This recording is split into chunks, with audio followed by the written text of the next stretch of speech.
સમાચારોમાં આગળ વધીશું. સમાચાર રાજકોટથી. રાજકોટમાં યોજાનાર ધીરેન્દ્ર શાસ્ત્રીના દિવ્ય દરબારનો વિરોધ કરવામાં આવ્યો છે. પાટીદાર આગેવાન પરસોત્તમ પીપળિયાએ કર્યો ધીરેન્દ્ર શાસ્ત્રીના કાર્યક્રમનો વિરોધ.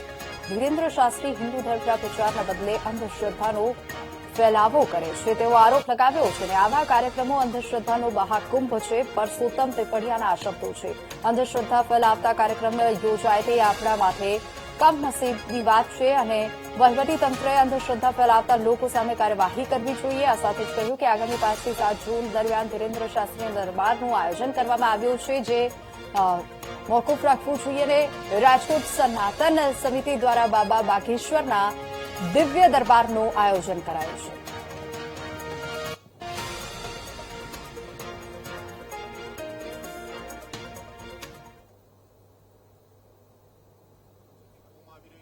પરસોત્તમ પીપળિયા છે, પાટીદાર આગેવાન, તેમના દ્વારા સોશિયલ મીડિયામાં એક પોસ્ટ વાયરલ કરવામાં આવી છે જેમાં તેમને અંધશ્રદ્ધાનો મહાકુંભ આ પ્રકારની એક જે પોસ્ટ વાયરલ કરી છે અને ત્યારબાદ વિરોધ છે તે વધ્યો છે. આપણી સાથે જે સનાતન સમિતિના અધ્યક્ષ છે અને જે કહી શકાય છે કે આખું આ દિવ્ય દરબારનું જે આયોજન થનાર છે તેમના મુખ્ય વ્યક્તિ છે. મંગેશભાઈ, શું કહેશો? જે પોસ્ટ વાયરલ કરી છે અને વિરોધ હવે વધી રહ્યો છે, તમે શું માનો છો?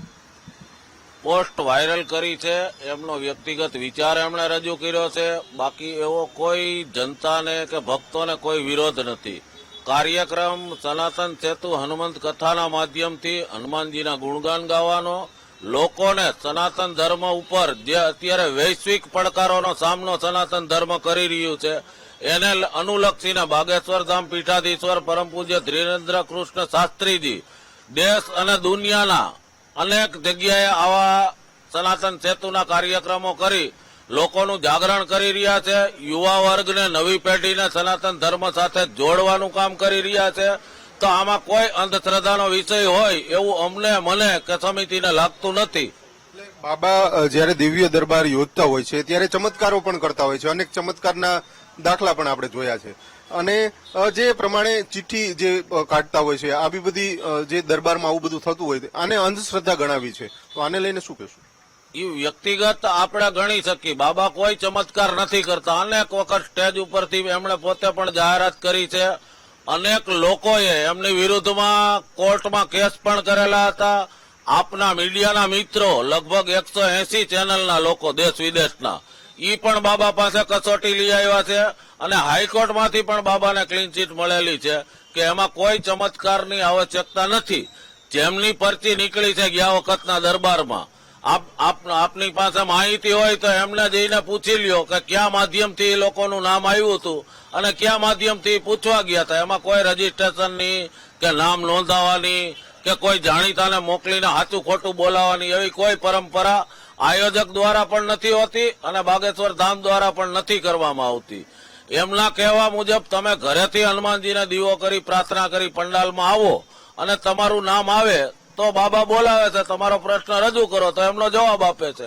અને આપે બધાએ ગયા વખતે પણ લાઈવ કરેલું હતું કે અનેક લોકો એમની સમસ્યા રજૂ કરવા આવ્યા હતા.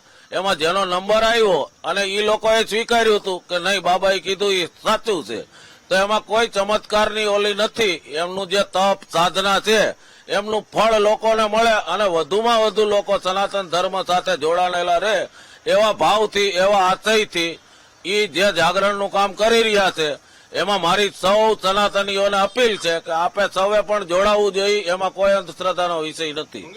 ગયા વખતે પણ વિરોધ થયો હતો અને આ વખતે પણ ઘણા બધા લોકો એવું કહે છે કે અમે અહીંયા દિવ્ય દરબારમાં જશું ને પછી વિરોધ કરશું, એટલે આની માટે કમિટી નક્કી કર્યું છે કઈ કે અમે રોકી શકશું શું? ના જી, ચોક્કસ. કોઈ પણ ને આવવું હોય તો ત્યાં પૂર્ણ વ્યવસ્થા કરવામાં આવેલી છે. વિરોધ કરવાના અનેક માધ્યમ હોય છે તો વિરોધ પોતપોતાની રીતે બંધારણીય અધિકાર છે. સોશિયલ મીડિયામાં ગમે ત્યાં કરી શકે છે, એમના વિચારો રજૂ કરી શકે છે. એમાં કોઈને આપણે પાબંદી કરી શકતા નથી.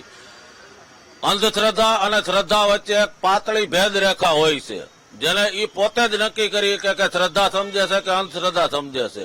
એમના માટે કોઈ સરકારની ગાઈડલાઈન પણ નથી કે કોઈ ધર્મની ગાઈડલાઈન પણ નથી. એ પોતાના વિચારો પોતે રજૂ કરી શકે છે. બાકી ત્યાં કાર્યક્રમ સનાતન સેતુ હનુમંત કથાના માધ્યમથી સનાતન જાગરણનો જ કાર્યક્રમ છે.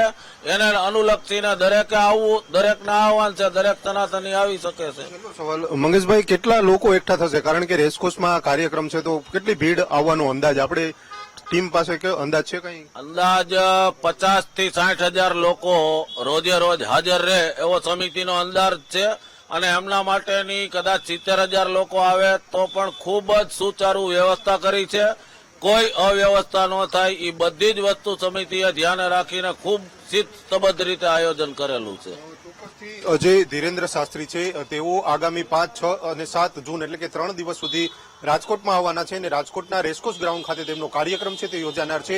હનુમંત કથા સાથે તેમનો દિવ્ય દરબાર છે તે પણ યોજાનાર છે. એટલે કે ધીરેન્દ્ર શાસ્ત્રી બીજી વાર રાજકોટમાં આવવાના છે અને તે પહેલા જ ક્યાંક ને ક્યાંક જે વિરોધનો વંટોળ છે તે જોવા મળી રહ્યો છે. સનાતન ધર્મ સમિતિ દ્વારા આ આખા કાર્યક્રમનું આયોજન છે તે કરવામાં આવ્યું છે અને દરરોજ 50 થી 60,000 લોકો છે તે આ કાર્યક્રમમાં જોડાય તેવી પણ તેમને ક્યાંક વાત છે તે કરી છે. કેમેરામેન જુનેદ જફાઈ સાથે ભાવેશ સુંદરબા, BTV ન્યૂઝ, રાજકોટ. ધીરેન્દ્ર શાસ્ત્રીના ગુજરાત પ્રવાસ પર અમદાવાદમાં ડોક્ટર વસંત પટેલની પ્રતિક્રિયા સામે આવી છે. સનાતન ધર્મમાં પાખંડ અને ચમત્કારને કોઈ સ્થાન નથી તેવું તેઓએ જણાવ્યું છે. ધીરેન્દ્ર શાસ્ત્રી કથાના નામે જે પાખંડ કરે છે તે સાયન્સ છે, ડોક્ટર વસંત પટેલ કહી રહ્યા છે. અને ગુજરાતની દીકરી શિવાની શાહ આ વિષયમાં ધીરેન્દ્ર શાસ્ત્રી કરતા વધુ પારંગત છે.